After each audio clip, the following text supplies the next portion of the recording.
Here's a stunning display of political sleight of hand that unfolded within hours of this week's parliamentary session, courtesy of a prime minister whose grasp of economic fundamentals leaves much to be desired. Let's break this down. The narrative spun by Albanese was polished, warm, and emotionally appealing, but it crumbled under even the lightest scrutiny of facts. Consider his recent remarks on net zero, sparked by Barnaby Joyce's private member's bill. Albanese declared, "If you don't support net zero, you don't support climate action. Simple as that." But here's where it gets controversial. This isn't logic. It's lazy, oversimplified rhetoric. Yes, net zero and climate action are connected, but equating one to the other is like claiming anyone who opposes tax cuts for the wealthy must secretly want to raise income inequality. Net zero is a policy tool, a roadmap for decarbonizing the economy, but its success should be judged by results, not slogans. Recent data shows Australia's emissions are rising, not falling. If the policy isn't working, maybe it's time to ask, are the wheels even on?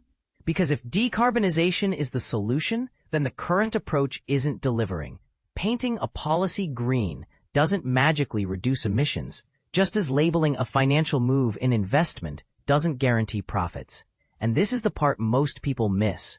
The government's ideological obsession with climate policies is blinding them to the real-world impacts on living standards and economic stability. Economics isn't a moral crusade. Questioning a policy's effectiveness isn't heresy, it's common sense. It's about trade-offs, measurable outcomes, and what's realistically achievable. Not warm feelings, not performative virtue signaling. On Monday, Albanese also announced an accelerated rollout of a scheme allowing first-time homebuyers to purchase with a 5% deposit, backed by government guarantees. His pitch? Too many people feel the dream of homeownership is out of reach, so Labor's making it easier. Easier for whom, exactly? And how? Here's the catch. Boosting demand without addressing supply shortages is a classic political misstep. Lowering deposit thresholds might sound helpful, but if housing supply remains stagnant, prices will rise, and fast. The law of supply and demand isn't a suggestion. It's as immutable as gravity. By rushing this policy into action, the government is pretending to solve affordability while fueling price hikes. Instead of helping buyers, they're giving sellers a golden opportunity to extract more from desperate buyers. What's most frustrating?